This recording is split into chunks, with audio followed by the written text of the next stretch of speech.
Buenas noches a todos y a todas. Debo decir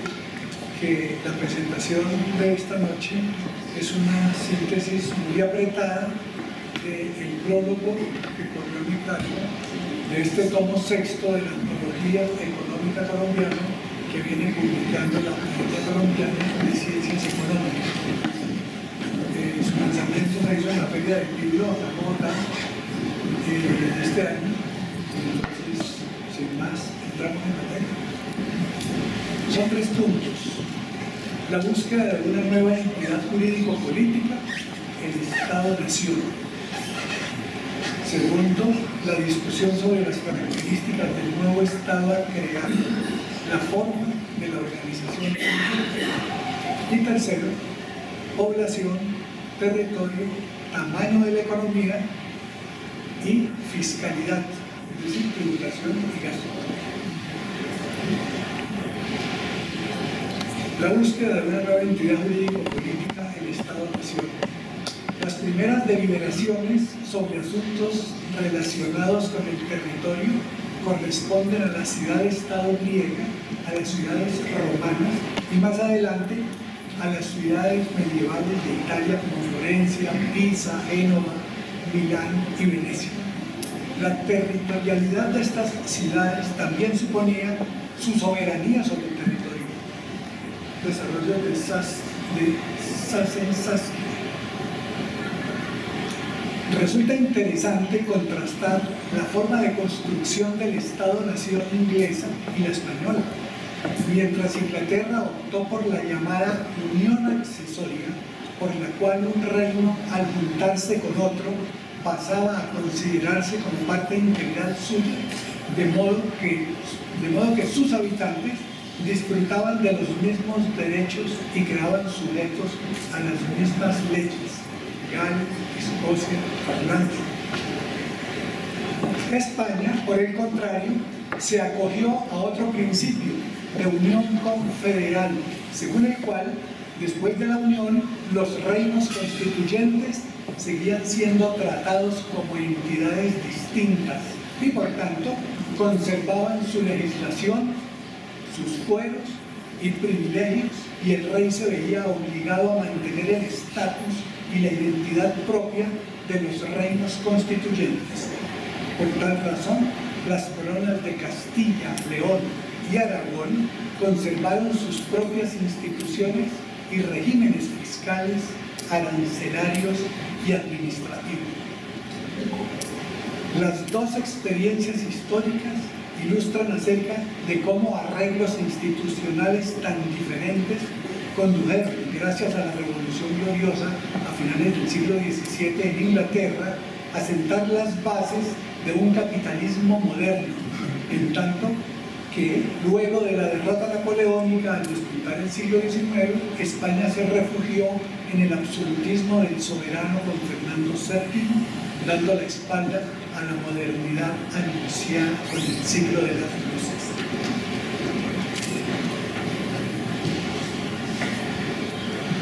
Cuando la monarquía española fue defenestrada al tomar como prisioneros en Bayona a padre Carlos IV e hijo Fernando VII, surge el juntismo para intentar llenar el vacío de poder creado mediante la Junta Suprema de España e Indias en Sevilla, 1808, sustituida por la Junta Central, 1809, que buscaba legitimidad pero con una desigual representación para las colonias. A su vez, esta última fue reemplazada por un Consejo de Regencia, 1810, para gobernar en ausencia del rey, y envió en febrero 14 de 1810 una proclama como invitación a las colonias americanas para que enviasen diputados a las Cortes y redactar una nueva constitución. Pero su contenido tuvo un efecto contrario al esperado, al incitar a levantar la independencia por doquier, en cuanto decía, comillas, desde este momento españoles americanos os veis elevados a la dignidad de hombres libres. No sois ya los mismos de antes, encorvados bajo un yugo más duro, mientras más distantes estabais del centro del poder.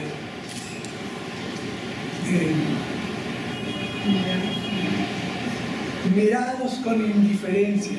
vejados por la codicia y destruidos por la ignorancia. Tened presente que al pronunciar o al escribir el nombre del que ha de venir a representaros en el Congreso Nacional, vuestros destinos ya no dependen de los ministros, ni los virreyes, ni los gobernadores. Están en vuestras manos. Esto es reciente, Paredes, publicado en Brasil. Como antecedentes del movimiento independentista pueden señalarse uno externo y otro interno. El primero relacionado con el ascenso de los Borbones y en particular con la reforma de Carlos III en el último tercio del siglo XVIII,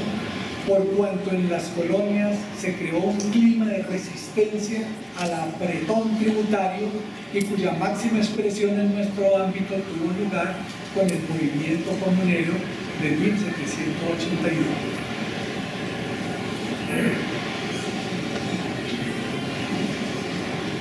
También, en el plano interno, la generación neogranadina que se formó en las últimas décadas del siglo XVIII bajo el influjo externo de la Ilustración, con la revolución en la filosofía política desde el siglo XVII, las revoluciones científicas y la revolución industrial inglesa en desarrollo desde la segunda mitad del siglo XVIII, así como con las revoluciones políticas americanas de 1776 y francesa de 1789, 1794, en el plano interno, esa generación de letrados en formación, algunos de ellos participaron de la expedición botánica de Mutis, y que ocupara cargos intermedios en la administración colonial por el conocimiento de las acuciantes necesidades vitales que afectaban a la mayoría de la población del reino en condición de miseria y agrupada en una veintena de modestos núcleos urbanos, tomó finalmente conciencia de su rol histórico. En los centros de sus respectivas provincias fueron labrando su futuro como generación de relevo por considerarse ellos mismos los legítimos herederos de los privilegios derivados de la posición política, social y económica de sus ancestros españoles. Bolívar mismo lo expresó con la mayor claridad en el Congreso de Angostura en febrero de 1819. No somos europeos, no somos indios, sino una especie media entre los aborígenes y los españoles, americanos por nacimiento y europeos por derechos. Nos hallamos en el conflicto de disputar a los naturales los títulos de posesión y de mantenernos en el país que nos vio nacer contra la oposición de los invasores. Así, nuestro caso es el más extraordinario y complicado. ¿Hasta allí? 2. La discusión sobre las características del nuevo Estado a crear, la forma de la organización política. Con la independencia inesperada, 1810-1819, como ha sido denominado este periodo, se inició el debate acerca de cuál sistema de gobierno era más conveniente,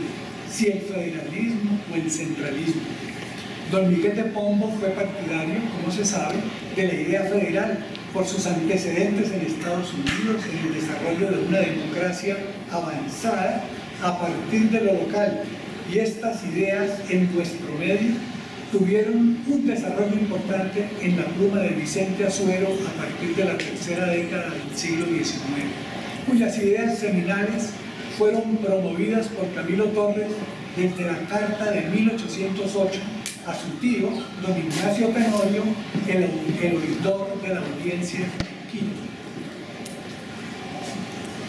En el campo opuesto, las ideas centralistas se impusieron entre finales de 1815 y 1819 ante la derrota por la reconquista española y, de manera simbólica, por instrucciones del Libertador, el Congreso de Cúcuta, que fundara la Segunda República o República de Colombia, en 1821. Fue presidido por Antonio Nariño, adalid de las ideas centralistas inspiradas en la Revolución Francesa, para estar en capacidad de enfrentar y derrotar otra embestida española presente en el campo de las posibilidades.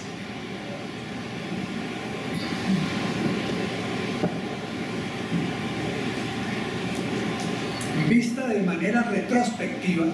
la historia convencional ha banalizado el periodo posterior al grito de independencia, grito de autonomía, entre 1811 y 1815, y la reconquista española en gran escala del general Morillo como el periodo de la patria pobre. La generación prócer se vio abocada de repente a los temas cruciales de, primero, la construcción de nación y, segundo, el sistema de gobierno o forma de Estado, y apurando lecturas y sin experiencia previa. El primer punto parecía de fácil resolución porque se creía obvio que los intereses de la élite criolla, según ella, se confundían con los intereses de la sociedad que emergía. Y sobre el segundo punto, este no parecía tener complicaciones en términos de definir la constitución política para el funcionamiento del Estado con los referentes históricos ya anotados. En lugar de la patria boba, bullían los problemas de los otros de la nación, como fuera descrito por Palacios, decía Marco Palacios. En la Nueva Granada, la masa de indios y negros y sus iguales sociales, los blancos pobres, los mestizos y los mulatos, o sea, los verdaderos propietarios del país, no se enfrentaban abiertamente a disputar los derechos europeos de los criollos como temía Bolívar. El conflicto político derivó entonces hacia el formato estatal y se manifestó violentamente en el interior de la aristocracia criolla.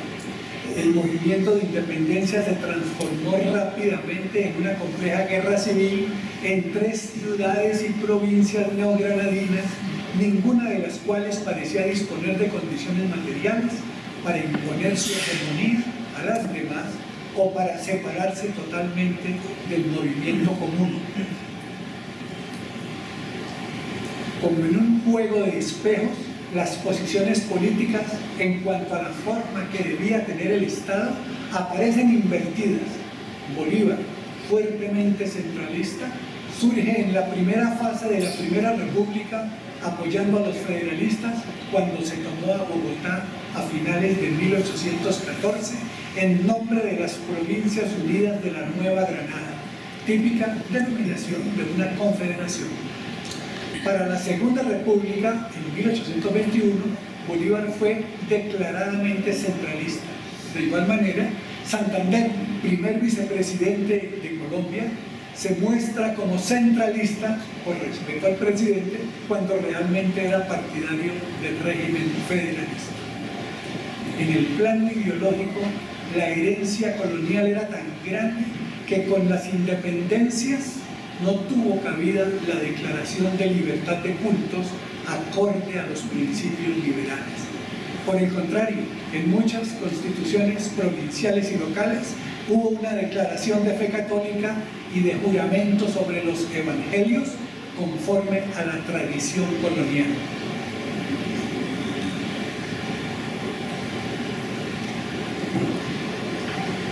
En el ideario federalista, ninguna institución religiosa, del credo que fuere, podía estar por encima del poder civil. La soberanía de la nación como proyecto mal podía estar compartida con tal pretensión por parte de la Iglesia Católica, y menos aceptable el que se admitiera estar exenta de tributación, acompañada del monopolio educativo y del ejercicio del control civil de la población a través de la parroquia, que expedía las certificaciones de nacimientos, partidas de bautizo, de matrimonio y de defunción, amén de la confesión. La ausencia de un pensamiento laico sería un freno para el papel de las reformas en la educación para conectarse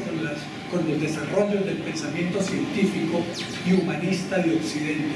para que la condición nueva de ciudadano en la modernidad no fuese solamente un rótulo del pasaje de vecino a ciudadano, por más de lo primero que de lo segundo. Al Libertador, las ideas de gobierno inspiradas en el régimen federal le parecían ideales, pero ingenuas. Decía: inapropiado para un país con un pueblo inculto, ignorante y desobediente como el de Colombia, que podía ser manipulado por toda clase de demagogos, a menos que las elecciones se redujeran al mínimo posible.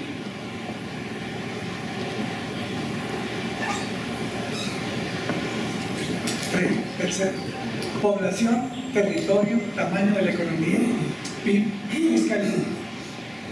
Al despuntar el siglo XIX, el entonces denominado virreinato de la Nueva Granada se caracterizaba por tener un gran territorio en tamaño, una población pequeña respecto a ese territorio, acompañada de una gran pobreza.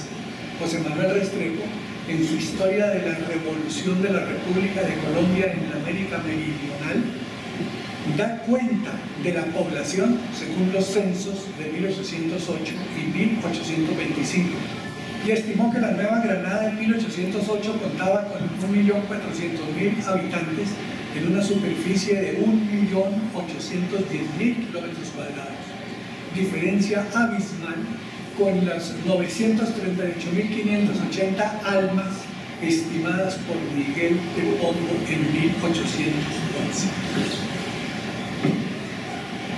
Según José María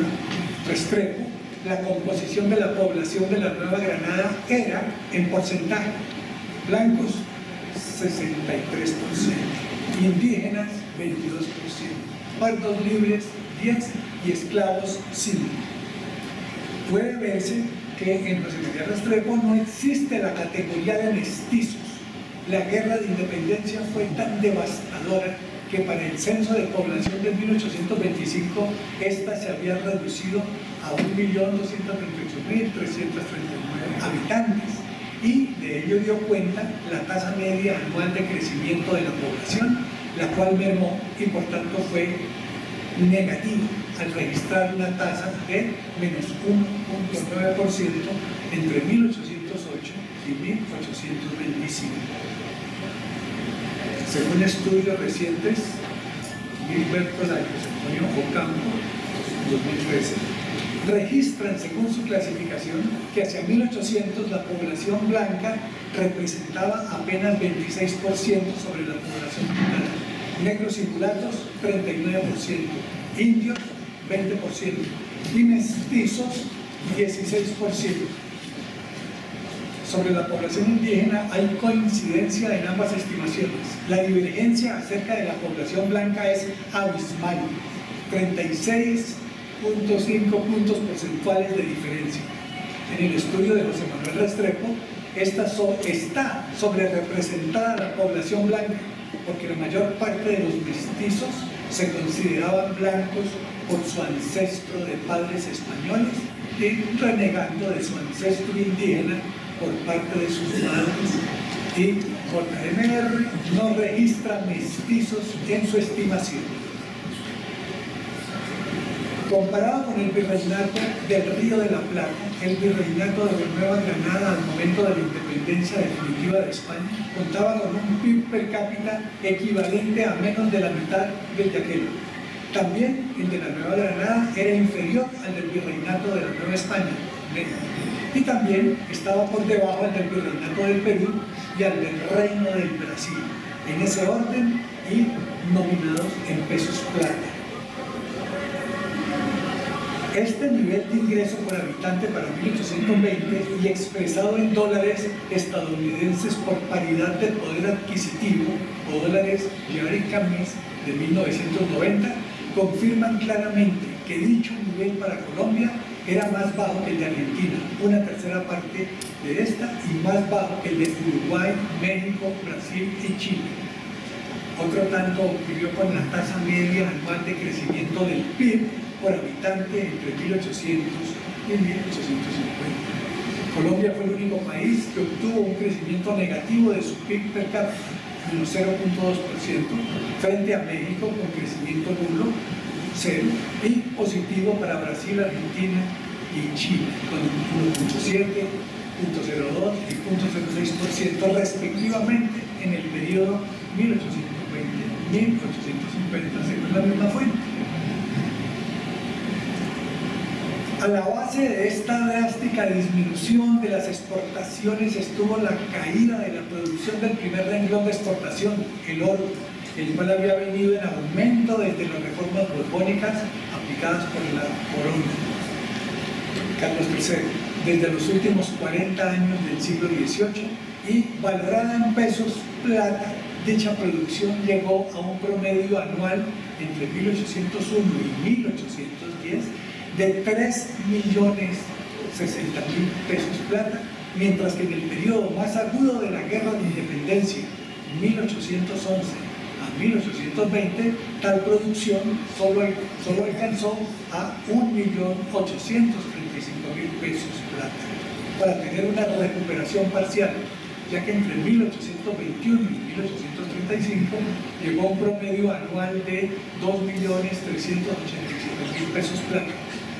pero sin nunca llegar a los niveles alcanzados en la primera década del dominio español en los albores del siglo XIX, cuando se alcanzaron los 3 millones de pesos plata como promedio por año.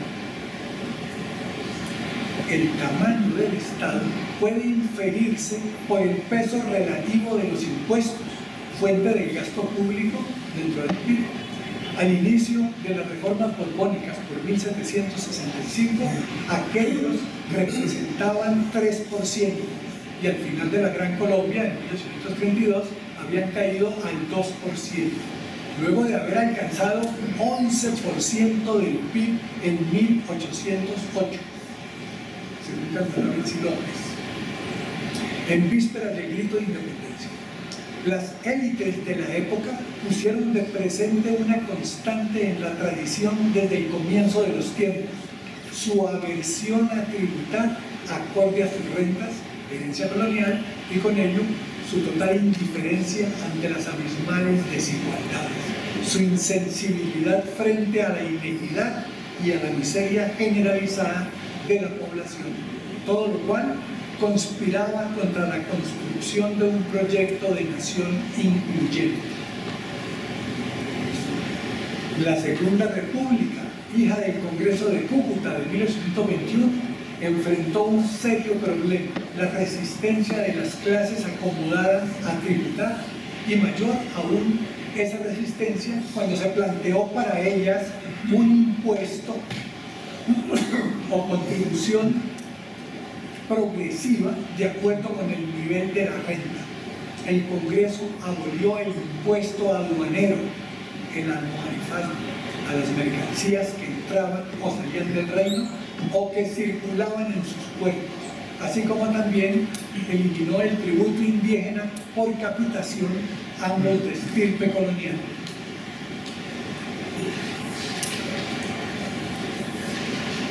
El venezolano Pedro Gual propuso una reforma integral avanzada para su época con 14 proyectos de ley sobre ese tema, 6 de ellos tendientes a mejorar la renta interna. Desglosó las diferentes categorías de las rentas a gravar, como renta agrícola, la renta minera o industrial, el capital dado a interés, la renta comercial, la propiedad inmobiliaria, la renta de manos muertas, la tierra, y los sueldos. En últimas, se proponía una contribución directa de 5 a 10% sobre todas las rentas y ganancias, y cobijaba a quienes tuviesen bienes productivos mayores a 100 pesos y, según un conocedor a fondo de la historia fiscal del país, Roberto Junquillo. La oposición a la iniciativa de Gual para gravar las rentas mediante un impuesto directo o contribución directa, como se le llamaba en ese entonces, conoció el rechazo tan pronto la planteó, y fue así como desde las sesiones de julio de 1921, según las actas del Congreso, Domingo Briceño y Vicente Borrero presentaron una oposición cerrada a la iniciativa. El primero la calificó de propuesta confusa, fuerte y opresiva, y el segundo, además de tildarla de impolítica, coincidía en calificarla de opresiva, en tanto que, comillas, ataca directamente la propiedad de cada ciudadano con la tiránica exacción de una décima parte de sus haberes, juicio con el cual Gual consideraba que deformaba su propuesta, la cual aplicaba únicamente al 10% de la renta. Rechazo nada extraño por provenir de connotados terratenientes esclavistas del Cauca. La propuesta de Gual fue discutida en 3 sesiones, en 3 debates antes de su aprobación. En el primero se estudió su posible impacto en el monto de las rentas públicas. En el segundo debate, sus opositores hicieron reparos sobre el posible efecto confiscatorio de este impuesto y las posibilidades de fraude en su puesta en marcha. Hecha la ley, hecha la trampa, se decía. En el tercero, se dio lectura completa de su articulado y finalmente, luego de impecable sustentación, fue aprobada. Por tanto, en la sesión del 28 de septiembre de 1821, la ley de contribución directa fue emitida por el Congreso de Cúcuta y en sus considerandos se destacaba, primero, la obligación del Congreso de proveer los recursos fiscales requeridos por la nación. Segundo, la necesidad de incrementar las rentas de la nación, dada la precaria situación fiscal, así como, tercero, eliminar algunos impuestos como la alcabala, el impuesto a las transacciones, y la conveniencia de establecer un sistema tributario acorde con la República, más productivo. Esta ley tuvo 37 artículos y el primero de ellos era taxativo, comillas, se exigirá en todo el territorio de Colombia un impuesto sobre las rentas o ganancias de los ciudadanos bajo el título de contribución directa, aplicaba a las distintas fuentes de renta mencionadas atrás, y así, por ejemplo, la renta por actividades agrícolas y a la propiedad inmobiliaria urbana pagaban 10% anual, y la tarifa era diferencial para la renta de manos muertas de 12,5%, dada la inmovilidad que significaba para el mercado de tierras la propiedad eclesiástica de la misma. Las rentas del trabajo, los sueldos, tenían 2 tarifas, entre 150 pesos y 1.000 pesos pagaban 2%,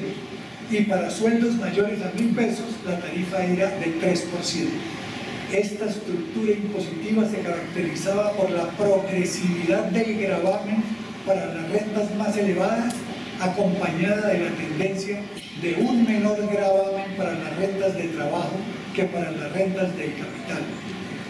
2 condiciones que salvaguardaban tempranamente el principio de proporcionalidad y equidad en la tributación. Juan tuvo un paso fugaz por la Secretaría de Hacienda, siendo reemplazado por José María de Castillo y Rada, quien, además de haber sido representante por Cartagena en el Congreso de Cúcuta, fue el sucesor natural de Juan por su entusiasta defensa de la contribución directa. Fue así como en la memoria como secretario del Tesoro, correspondiente a 1823, argumentó a favor de las contribuciones impositivas directas y puso de presente la sempiterna resistencia a tributar por parte de las clases más adineradas. Cumpliremos con los 3 minutos. Dijo Castillo Lara: las directas igualan a los ciudadanos en la contribución como lo son en los derechos, y esta igualdad no es grata ni provechosa a ciertos hombres que, acostumbrados a no hacer desembolsos en beneficios de la República, querrían sacar todas las ventajas de la independencia, dejando todas las cargas sobre la clase que nunca pudo evitar las contribuciones y sobre la cual pesaron cruelmente las indirectas. Estos hombres han sido los enemigos de la ley, los que han predicado contra ella y han logrado hacerla ineficaz y poco o nada productiva. A los esfuerzos de estos egoístas se han reunido la poca severidad de los intendentes y gobernadores, el descuido y connivencia de los jueces políticos y el hábito funesto de defraudar a la República en sus derechos. Y terminamos con la última diapositiva. La supresión de esta avanzada ley se obtuvo en 1826 por orden del Libertador al vicepresidente Santander, donde consignó que por los medios que, decía Bolívar, fuesen más aceptables y más productivos, debían repararse las necesidades públicas, como lo era restableciendo las contribuciones que tenían la ventaja de ser habituales, tales como la alcabala y el resguardo de aguardiente, que restableciéndose dichas contribuciones debían suspenderse las directas hasta que más adelante, mejor instruido el pueblo, pudieran renovarse a satisfacción de todos. Por favor, mira, es la última, porque yo creo que paso un minuto antes. Bien, puede concluirse cómo desde el inicio de la Segunda República el interés privado de los más poderosos se coligó con el interés de los representantes del sector público en el manejo del Estado, para poner en evidencia cómo en unos y otros era más cómodo heredar los derechos y privilegios del orden colonial, el cual siempre aseguró que de cierta riqueza hacia arriba algunos no pagarían lo que debieran pagar, mientras que de cierta pobreza para abajo todos pagarían lo que no debieran pagar, como lo recordara Rafael Uribe Uribe en el primer centenario del Grito de Guerra.